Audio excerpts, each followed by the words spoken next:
So I've made another tier list. Another custom Grim Dawn tier list. This time, we have done all support skills, excluding weapon proc skills. Um, this is insane if you look at this. Man, there's 63 on here.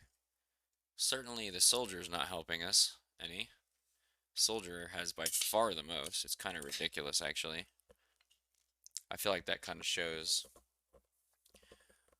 why I was saying in the other video that all the power's in the soldier. At any rate, we're going to give this one a whirl now. We're going to try and rank all of the support skills for every Grim Dawn Mastery.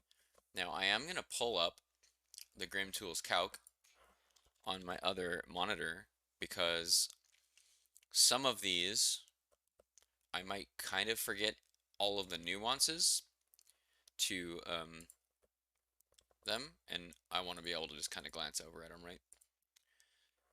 Most of them I'll probably know, and most of them I just kind of know what they do at a base level, but it's hard to remember every single stat, especially some of the exclusives, right? They do a lot of stuff all at once.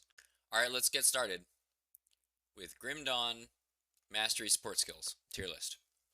Cool. So first we have Fabric of Reality. We're starting with Arcanist. So Fabric of Reality gives you a ton of flattened Aether, which is mostly just kind of what I think about.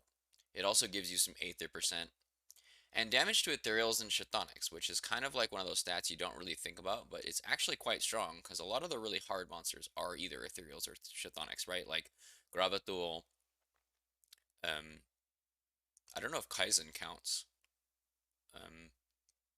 and Alexander. Does Alexander count as an ethereal or a human, or both? Probably an ethereal, right? So flat, Aether, and Chaos. Now, I think that this node would be really, really strong, except for the fact that I think Aether and Chaos are kind of like the two weakest damage types, and that's only just because there's no dot component, right? And they have pretty good support within the Arcanist, right? Like you have a lot of other Aether sources.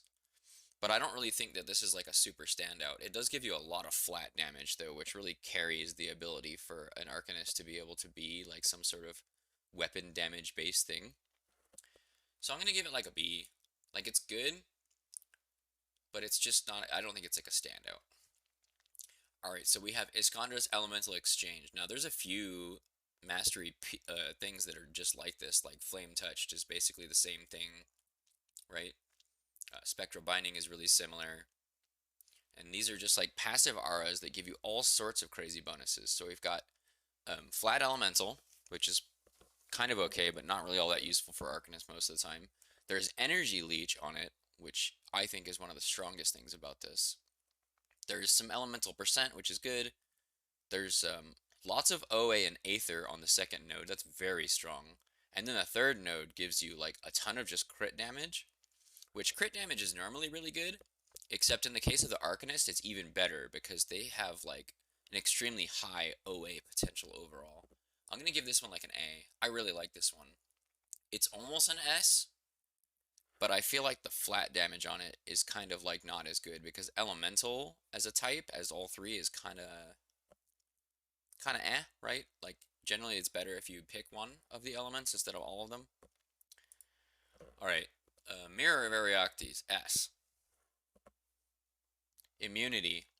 Immunity, especially in an Arcanist who can like reset the cooldown quite handily with Eternity and of course Time Dilation. That is just, this skill is disgusting. I think that's pretty much all there is to say about it, right? Maven Spear of Protection, S. This is an absorption shield with Stun, Freeze, Petrify, and Trap Slow. That's not a 50 point. It's not exclusive. This skill is so gross. It's so good. It's so good. And if you're an Arcanist, you're always gonna at least 1-point wonder it, if not more, right? Like it would be madness to not at least 1-point wonder this. Alright, Reckless Power. This is one of their two 50-point what do you call it? Unique skills. The 50-point exclusives. And this one does something, this is pretty similar to Fabric of Reality, except instead of Chaos and Aether, it's Fire and Aether, but it's mostly Aether. and it gives you attack and casting speed. Most of the other things that it does, I don't know. This seems like one of the weaker 50 points to me. It's obviously good if you're trying to get lots of flat Aether. Like if you're, I don't know, a Krieg battle mage or something, it's probably really good, but I think it's one of the weaker 50 pointers overall. I'm gonna give it like a C. I don't think it has enough extra stuff other than like the flat percent and then attack casting. I feel like the other 50 pointers do more meaningful things than this one. And that brings us to Star Pact S. So this thing is one of two exclusives that give you CDR, which, you know, for things like Myvin's, or what do you call it, Mirror of Arioctes, having CDR is disgusting. For Trojans, it's disgusting. For, you know, totems, it's disgusting. For, I mean, there's just so many things, and CDR works on your devotion skills too, right? So, yeah, Star Pact is absurd. They did do something, I guess it was a while ago, but at some point they converted Aether to cold on Star Pact, which kind of screwed some builds over, but helped some builds. So keep that in mind. All right, we got Inner Focus. This is, I think this is an A. Like, it's really, really, really strong for basically every character ever, because it gives you a ton of free spirit, so you don't have to probably use your stat points on spirit to meet requirements, and it gives you percent OA, and it goes up pretty high. It's, you know, it's one of the reasons why Arcanist can have such high OA, but I don't think it's quite standout like these three. Alright, Arcane Will. Which one is this one? So this is kind of like the soldier thing that procs when you drop below health. It does technically have the potential to have 100% uptime as a base level if you're hurt all the time. It gives you more energy regen, further reinforcing how good energy regen is for Arcanist. And it gives you DA and all damage. Like, it's pretty, I think this thing is probably sleeper really powerful, right? I think it's pretty sleeper really powerful, but I think I'm just gonna give it a B. Because it's not overwhelmingly powerful, I think, but I think it's probably not something you really think about, and probably does a lot more work than you're really giving it credit, because you don't really think about it. Alright, Nullification. This skill is really only useful in a very few places, like the Malmoth Casters. There's a certain boss in the Shattered Realm where this is amazing on, and then somebody told me the Crate this is really good on, but overall it's kind of whatever. It's an extra button you gotta put in your bar just in case you need it. I don't know. I'll give it a low C. It's, you know, it's kind of there and it's good when it is, but most of the time it doesn't really do anything. Alright, Mental Alacrity. So this is just a passive that does skill reduction and casting speed. This is incredible, right? I'm gonna give this a low A. I think this is about as good as Inner Focus overall. They're pretty on par with each other, I think. You want to cap your casting speed a lot, so this is a good way to do it. Okay, we're done with Arcanist. Arcanist had the second most passives, by the way, behind Soldier, which I thought was interesting. Alright, now we're on to an easier mastery. We have Flame Touched with the Demolitionist. So this one gives you lots of flat fire and OA and fire. This is pretty similar to Iskandra's Elemental Exchange, but it doesn't have the energy regen on it. But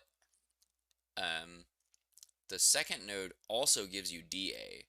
So like Flame Touched itself gives you both OA and DA. So it's kind of similar to Field Command, except then it just gives you a ton of flat damage instead of attack and cast speed. So it's pretty similar to Field Command, honestly, on power level. I think I'll give it an A too. I think it's pretty much just as powerful as Iskandra is. We'll just put them together. I think this one's slightly better because it like fixes energy problems for a lot of builds just single-handedly. And this one doesn't really fix anything, it just makes you stronger. Blast Shield, Omega S. This is probably competing for top 3 best skills in the whole game. Blast Shield's not technically an immunity like Mirror, but it's an effective immunity, and it lasts longer with a shorter base cooldown.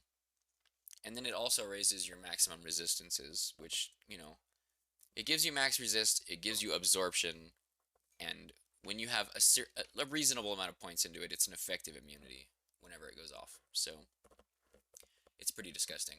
You can get this basically permanent-ish using either like an Iskandra's Trozen build, and I think there's a newish purple or MI that also takes 1.5 seconds off this, so I think either one of those ways you can probably get it near permanent. Okay, Ulzoan's Chosen. This one, I feel like they missed out on the potential of this skill here. Demo is one of the few masteries that does not have a 50-point exclusive, but I feel like they could have probably went farther with Ulzoan's Chosen and made it a 50-point exclusive and just made it do more things. If you are doing Granado and Canister Bomb, then this skill is mandatory and very strong. But it's exclusive to only 3 different skills, and arguably it's not even really mandatory. It is a lot of damage on those skills, but it's just not at the power level of like 50-point things in other places, I feel like. So I'm gonna give it like a B. It is really good for Granado though. Oh goodness. Flashbang. Alright, so Flashbang is an insanely effective DA nuke, which makes you a lot stronger. It confuses things in a huge radius, and it causes them to fumble, aim, and slow. It's like a CC ability, right? It's full support. It doesn't have any damage attached to it. Also, it's a really surprisingly good devotion procer, because you can kind of spam it. It has a quote-unquote cooldown, but it effectively doesn't have a cooldown. But it's not like totally overpowering, but for just being a support skill, and you really don't need to put hardly any points into it for it to be incredibly effective. I'm going to give it like an A. I'm going to give it like an A for what it is. Alright, Vindictive Flame. This is kind of a weird skill in this game. So first and foremost, it gives you total speed. And if you get it really high, it gives you an obscene amount of total speed, which is obviously really strong. It has a lot of retail and pseudo-retail on it, which used to be kind of whatever except for early on in leveling, but now that they have the Ember's Calling set, this skill can actually be a primary damage, which is insane. But the fact that it just makes it really easy to get all types of speed, and it kind of just like CCs things like passively, I think it's probably like A, but just beneath Flashbang. I think Flashbang's a little bit better at what it does. The only time Vindictive Flame would be like S tier is like if you're using the Ember's Caller set, and then it's really strong. All right, so range expertise. I don't really like guns personally, but this skill enabling dual guns for people that do is so cool. And it gives you attack speed with flat damage and percent.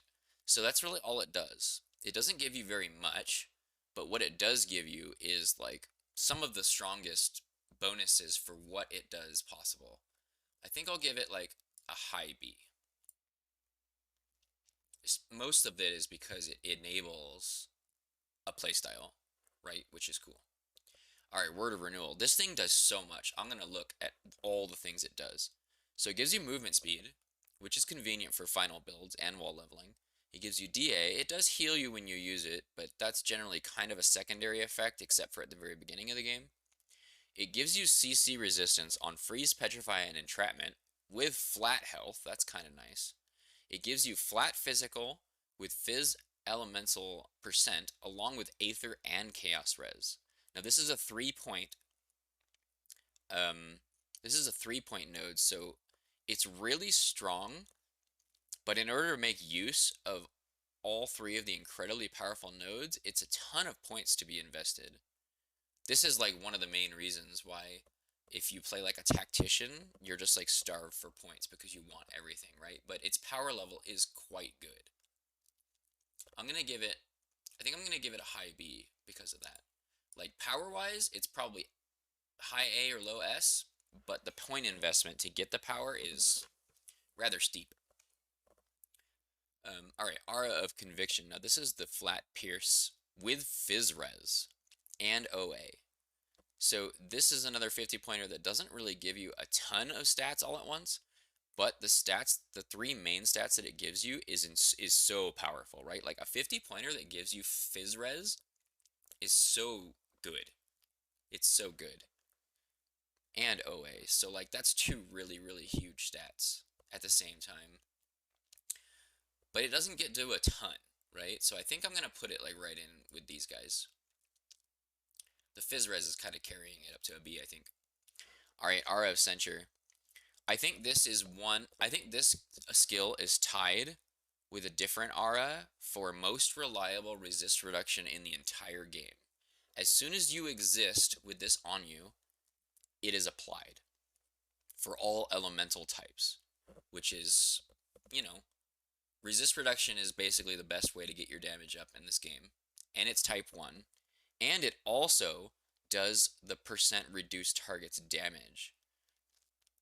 And it has a chance to disrupt. It's like incredibly good for offense and defense, and it's just wildly easy to use, right? It's just there, and it's reliable. It's 100% reliable. So I think I'm gonna probably put this like probably right beneath the really strong auras in A. I like this one. Inquisitor's Seal. So now this is pretty up there with Mirror and Blast Shield as far as a defensive ability. But the problem with this one is that it forces like this playstyle that a lot of people don't really like, where you just kind of have to stand in these purple circles as you put them down. And a lot of builds that use Inquisitor Seal kind of find themselves in a situation where if they step out of the seal by accident, they explode. So power level, I'd give it an S, but it does have some usability issues.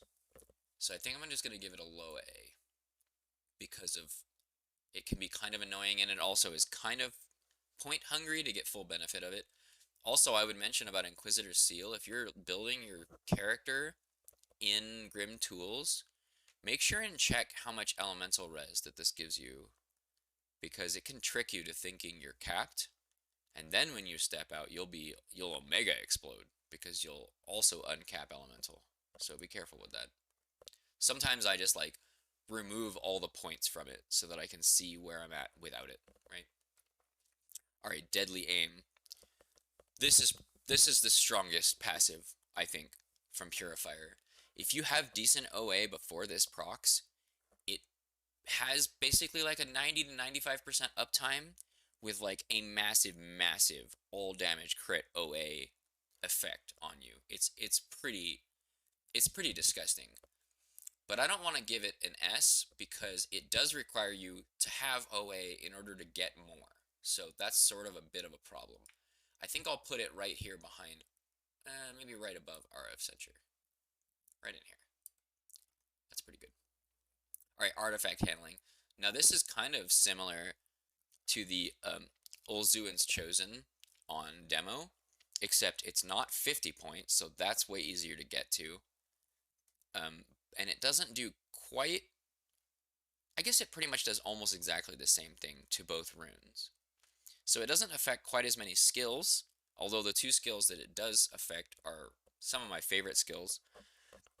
But then it's also not a 50 point, so I think I'll just rate this right with Ulzuan's Chosen. I think I'm going to put it a little above, just because it being at 40 mastery instead of 50 really ups its usability in some cases. Alright, now we're on to Nightblades. Dual Blades. So, Dual Blades originally wasn't nearly as strong as it is now. And when I say Dual Blades, I'm not talking about that entire weapon proc skill line, because this is just kind of separate, right? I understand they're connected, but this is really an independent thing. So it allows you to dual wield. Hooray. That doesn't really matter though, right? Because you can just get the node off of Pneumatic Burst that also lets you dual wield, so it's kind of a whatever. But what it does give you now is flat Fizz Res and flat damage. So that's really strong, and it's at the 1 point. So it's, it's just a given. If you're dual wielding in a Nightblade, you probably want to max this. Even if you don't really have a way to convert the Pierce, you might still max this, or at least get it to a soft cap. That being said, that's kind of all it really does. It gives you flat damage and Fizz Res, which is strong, but that's all it does. So I think I'll put it right with Aura of Conviction. It's about at the same level as Aura of Conviction. I think I'll put it at above it just because it's a 1 point thing, right? And it does allow dual wield, technically. Alright, Pneumatic Burst. Pneumatic Burst used to be a lot weaker too, just like Dual Blades. But they added the OA that used to be on the Lethal Assault node of Amarastas onto Pneumatic Burst, which made it way, way, way stronger. It also gives you, some passive health regen and total speed. So you get OA and total speed from a really, really easy maintenance buff.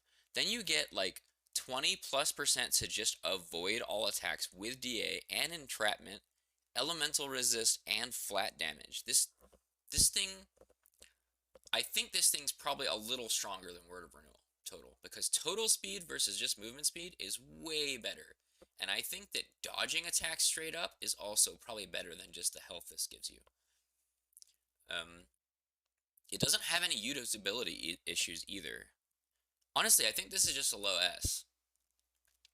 There's really nothing wrong with it. And you can 1-point wonder the third node, and it's still quite effective to just give you a little bit of elemental res that it has 100% uptime, so you can count it as being overcapped when you use it, right? Okay, that's fine. Veil of Shadow. This one is basically the other 100% reliable resist reduction alongside RF Censure. It's the same thing as RF Censure, except it does Pierce, Cold, Poison instead of the 3 elements. And then the Veil of Shadow itself also does minus OA and minus total speed to enemies. So this altogether does a very incredible amount of offense and defense for you, and it's just there, right? You don't have to do anything with it. It's pretty much the same as RO Censure, right? Except it's a little better because it's not a 50-point exclusive, right? It's at 1 in 15 instead of 50. So,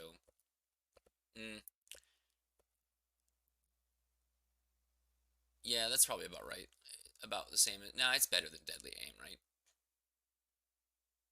It's probably. I think I'm gonna put it at the top of A.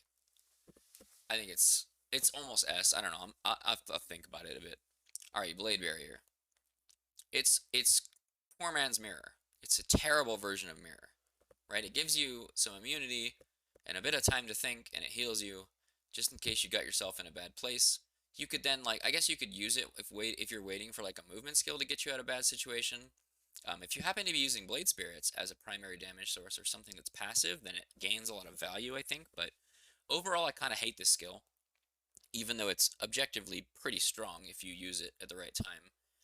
But I think I'm just going to give it, like, I think it's a little bit better than Nullification. I tend to just not even put points into it unless I'm, trying to make a build that's going to, like, fight Ravager or Caligadra or something. Or if I'm a Blade Spirit build, then I'll use it, because it's pretty good with Blade Spirits. Alright, Phantasmal Armor. This one's kind of like Sleeper OP, I think.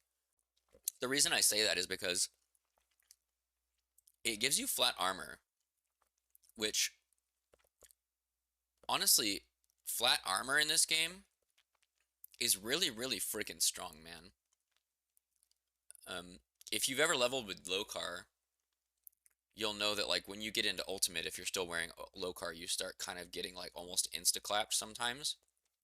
But if you were to have, say, something like Phantasmal Armor or the second node of Obelisk, it, like, immediately fixes the problem. So you can really see the power of armor in that case. It also gives you Pierce Res, which is fine, but a lot of times you don't really need Pierce Res when you're playing a Nightblade, so it's kind of meh. It has some energy absorb and retail, which can really help Nightblades, because sometimes they have an issue because they're dual wielding all the time. And it gives you freeze duration, which is really strong, right? Freeze saves you. But it's not like an overwhelmingly powerful passive. I just think that the armor on it is sleeper OP. So I'm going to probably put it, like, right in here. Right below the thing that lets you dual wield guns. I think it's right in here. I think it's underrated. Alright, Anatomy of What Murder. This is most of the time just a 1-point wonder, because it does give you percent cunning and percent damage to humans, which is pretty cool. So it, like, helps you against, like, Fabius and Iron Maiden a lot, like, secretly. And then percent cunning is just like, it's just like a percent boost to your OA and pierce / physical, if you happen to be doing those types of damage. I like that it's effective as a 1-point wonder. And then if you're doing, like, say, Vit or Bleed, PB, or, like, Ring of Steel or something, then you might just max it too, which makes it kind of good. I'm gonna just give it a middle of the road rating. Like, I think probably, like, right here. It's really cool that it's, like, a 1-point wonder and pretty effective, but it's not really very often that you bother to max this. Alright, Merciless Repertoire. This is kind of like a poison only skill, and I feel like the poison dot is definitely like the worst kind of dot just because it takes so much longer to tick than other types. So like when you put duration on dots, it's a lot less effective on poison because they're so long to begin with, right? So I feel like as far as like the flat one, I think it's a lot worse than um, things like Fabric of Reality. I think it's a lot worse. I think I'm just gonna give it like a high C, like not better than Reckless Power. I think Reckless Power is better than this one. Yeah, right in there. Nadala's Hidden Hand. Now this is kind of a sneaky one because it's like in the middle of all the weapon proc skills, right? But it really modifies 3 of the weapon proc skills so that you can like do acid damage more effectively. It does give you a lot of flat like acid and poison and like a slow, which the slow is kind of whatever, right? Because that means you're meleeing if you're doing this, so it's kind of, unless you're playing on a team, it's kind of whatever, right? So it gives you some flat to 3 of your weapon proc skills, which if you're doing acid weapon proc skills is pretty good, but overall it's a pretty meh. It's a pretty meh ability. I'm gonna put it like in here. I think it's kinda okay.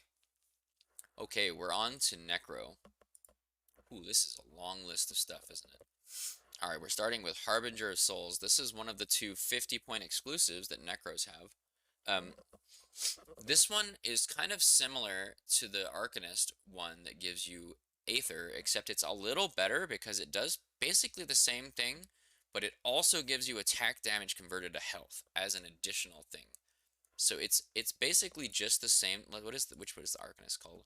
It's basically the same as Reckless Power, but straight up better. That's kind of how I feel about it. Although the problem with this one is like, how often are you really doing like vitality damage where, oh, the vitality decay also gives you increased duration. Yeah, so this one is just like way, way, way better than Reckless Power. So where's Reckless Power? C. So it's definitely way better than this. I think I'll still keep it like at low B though. It's probably better than these. Better than that there. That's a good spot for it. I don't think it's better than this. Yeah, this is pretty okay. Alright, Massive Death. This is their other 50-pointer. Overall, I think this one is way better. It's universal. This is an interesting 50-point because I think it's the only universally useful 50-point. But for what it is, it's probably really only super strong for pet builds as a 50-point. But there are times where you just want its flat OA and DA and you're not a pet build. Just on the fact that it's literally universal, I think that has to put it at least in an A. But I don't think it's like overwhelmingly powerful at what it does, so I think I'm just going to give it like a low A beneath Inquisitor's Seal. Yeah. Alright, Spectral Binding. As far as the passive auras go, this one seems like probably one of the better ones. It's basically the same as Iskandra and Flame Touched, and it gives you, flat damage of whatever type that it needs to, plus like some other question mark bonuses, right? Like it gives you health and OA. It's one of the reasons why Necro have so much health all the time. But then it also has fairly reliable resist reduction at the same time as doing the flat and like extra bonuses as these. So I think it's probably the best of these. Honestly, I almost want to put this as low S. Honestly, I think I'm going to. I think I'm going to give this a low S because it's just the fact that it's OA and health and the flat damage with resist reduction at the same time. It gives you so many of the best stats all at the same time, which is kind of disgusting. Alright, we got Call of the Grave. Now, I've been leveling a pet character the last few days, and I kind of like this skill. I don't like how long the default uptime is, or like how bad the uptime is by default.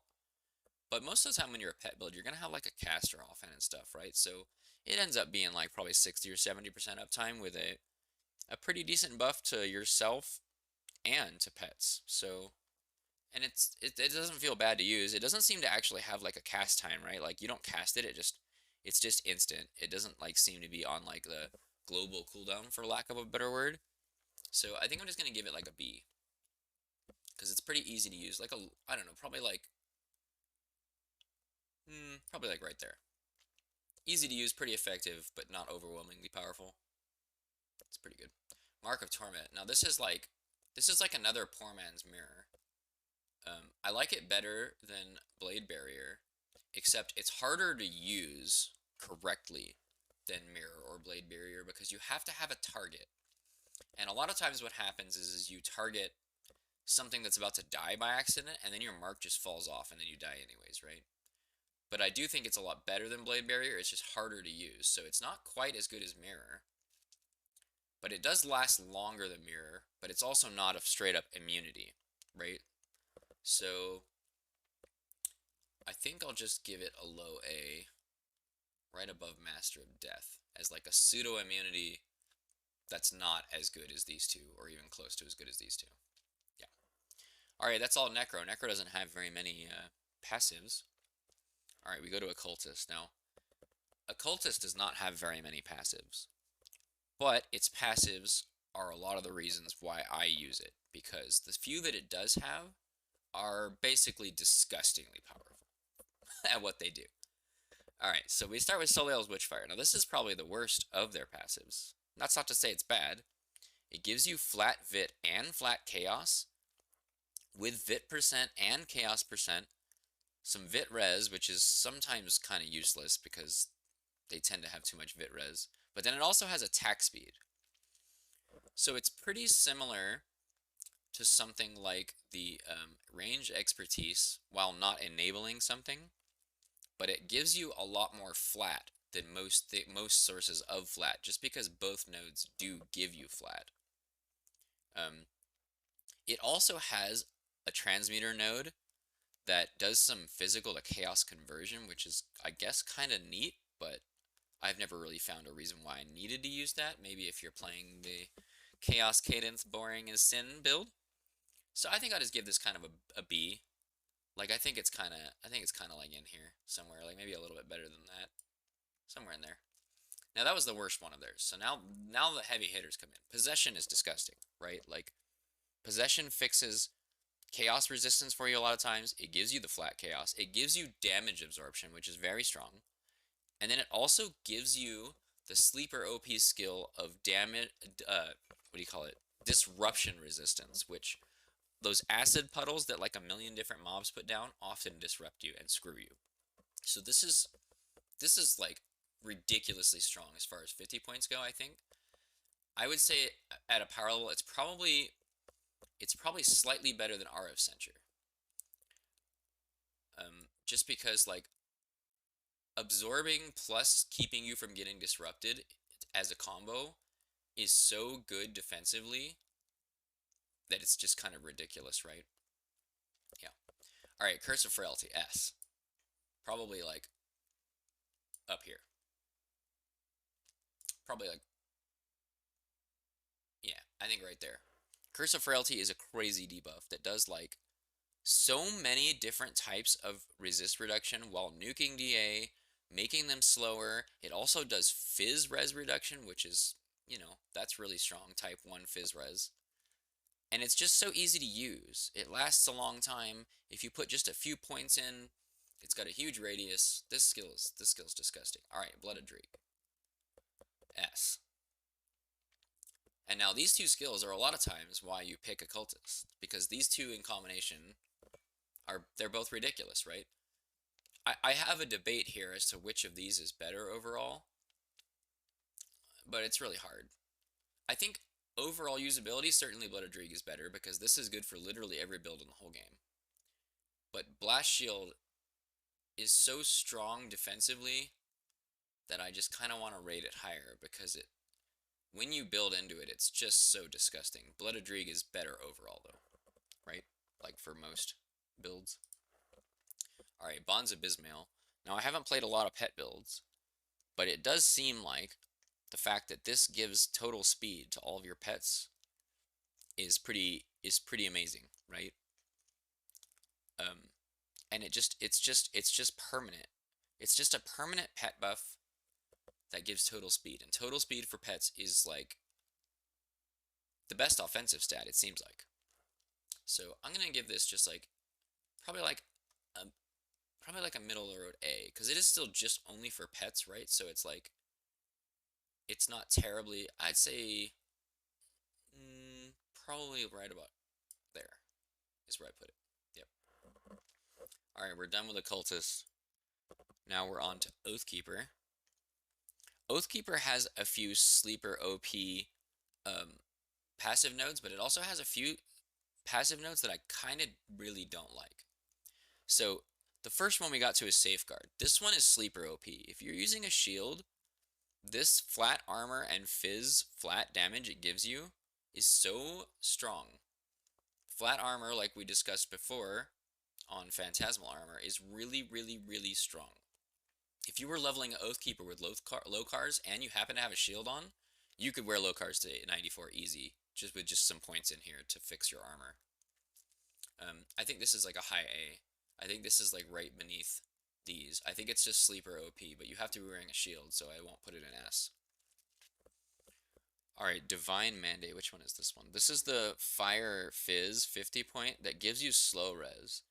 This one doesn't really do like a lot of bonuses for you, but I do like that it gives you slow res. Slow res is sleeper OP, because a lot of times you'll get slowed and that'll get you killed, right? Because you can't move around how you want.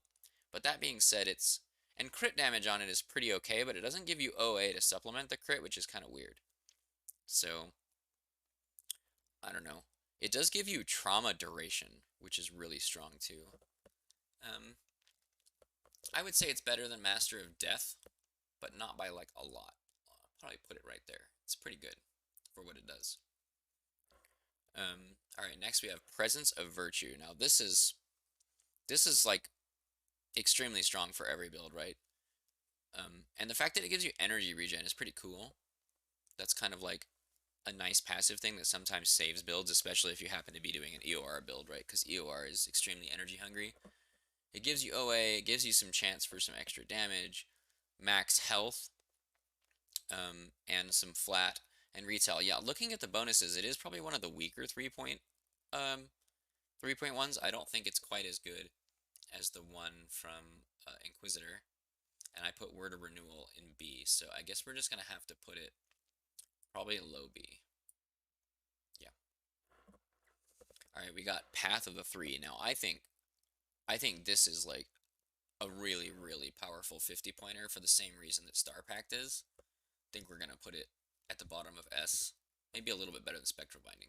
Because for what it does for acid damage, the CDR, especially if you're doing like Acid Aegis, is so strong. And then the CDR on this also fixes one of the other passives that I don't really like on Oathkeeper a little bit and makes it more usable. So we'll put it in low S. So we got Resilience. This is kind of the same as the Soldier one, right? Where like, you know, it's like a poor man's short circuit. It's like a crappy blast shield. Is pretty much what it is. Yep, pretty much a crappy blast shield. So I don't know. It's fine. It's not great. I'll put it like right there. It's okay. It's nice to 1 point at least, right? Having a weak short circuit. It's pretty good. Now here's the one I don't like, Ascension. And the one that Path of the Three fixes a little bit. But I don't like how long the downtime is on this. I would prefer it to be like a little weaker and have less default downtime, because it gives you like Omega OA %, but because the downtime could then like cripple your build temporarily and kind of trick you on Grim Tools if you're not really paying attention. And then like you might just splat when it falls off, right? Again, unless you're doing like a time dilation build, then you could probably get it to full uptime. But I don't really like that, so I'm just gonna put it at the bottom of B. Not because it's like weak, but I just don't like the massive downtime on it with, you know, you using it for like an OA source. Okay, now we're on to Shaman. Woo! Only 2 more masteries to go, guys. This is ridiculous. Alright. First up, we have Brute Force. Now, this is a 2-handed exclusive Shaman bonus. It doesn't do a lot for you. It gives you flat lightning, some physical. It does give trauma duration, which is pretty good, and then it gives you some health. I don't know, this is pretty, as far as this type of node, it's kind of weak. It's certainly not as strong as the Nightblade equivalent of dual blades, right? So, I don't know, I think I'll put it like in here. Yeah, right about there, I think. It seems pretty weak compared to something like dual blades, which is like in the exact same place and does more for you, I think. All right, Wendigo Totem. This ability is both the worst and the best ability at the same time. I've been leveling the Ritualist with pets, and it's quite good for your pets. That being said, the biggest problem with this skill that keeps it from being like Omega Giga Best in slot S is that it stops working when there's no enemies for it to pulse on, which can lead to a lot of deaths post-battle, right? Like you can stand in the Wendigo totem, and then all the enemies die, but you still have a dot on you, and then you die. And it creates usability issues. You gotta position really carefully. It's like the a really crappy version of Inquisitor Seal. That's pretty much what it is. Like a really crappy version of Inquisitor Seal. That's how I see this. But for your pets, it's really good. So, mm, I can't really give it a C. I think I'll put it in a low B because its power is there. It's just that the usability on it and like the pitfall of dying afterwards is really bad. I like to avoid using this if at all possible, but sometimes it's not possible to avoid. Alright, Stormcaller Pack. This is one of the two Shamans 50.1. This one is basically like the only option you have for lightning 50 point. Unless you're using, I guess RF Censure kinda works, but I think you would probably always pick this one over that one. It gives you flat electrocute. It gives you also crit, which is really strong. But it also gives you reduced stun duration, which is like, that's like sleeper OP, right? Like that's another reason why Soldier's so strong, right? Because they can get reduced stun. So lightning comes with built-in reduced stun duration, which is really strong. But this ability doesn't really do as many things as some of them, but what it does do is very strong. So I think I'll probably put it just beneath Possession. It's not as, yeah, beneath RF Censure. I think it's a little worse than RF Censure for what it does. But it is kind of the lightning go-to, so. Alright, we got Primal Bond. Primal Bond is the other 50 point that's for pets. This one is good for bleeding builds. It also gives you bleed duration, so that's really good. And then it also has damage absorption, but it doesn't have like any resists. It doesn't do anything other than just that plus the damage absorb, but it also hits your pets. I think this is probably one of the weaker 50 points, but if you're doing a bleed build, it's kind of like the thing you would want to pick just because duration on bleed is so strong, right? So, where are the other like weaker 50 points? R of Conviction is B. I think it's weaker than R of Conviction. I think it's weaker than Harbinger of Souls too. So we'll just put it beneath those. We'll just put it right beneath Harbinger of Souls. Alright, Mogdragon's Pact. This passive is quite strong. It gives you DA, Armor, and Aether Res. It gives you Pierce Res too, but a lot of times that doesn't matter unless you're doing pets. And getting Pierce Res on pet builds seems to be really hard, and this almost single-handedly fixes that for pets, so that's a lot of bonus points. It gives you a ton of health and energy regen with flat fizz, which is really strong, and then it gives you flat health, another reason why Shamans have so much freaking health. I really like this one. I think this is one of the more usable overall. It's definitely one of those ones that's good for literally every single build, just like Blood of Dreeg, right? Honestly, I think this is probably like an S tier skill. I think it's like an S tier skill. I think it's up there with Spectral Binding.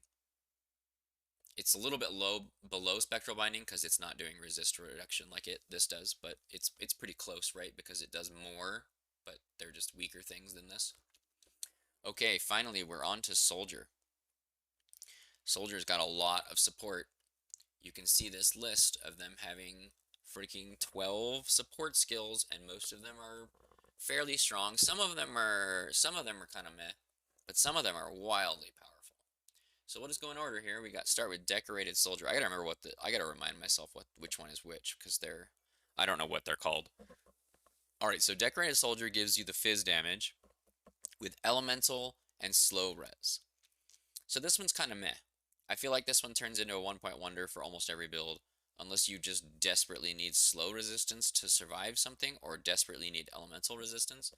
This one's kind of meh. I'm gonna give this one like in here, like probably like right there. It's not really that great. All right, Scars of Battle. Which one is this one? Scars of Battle. This one is disgusting.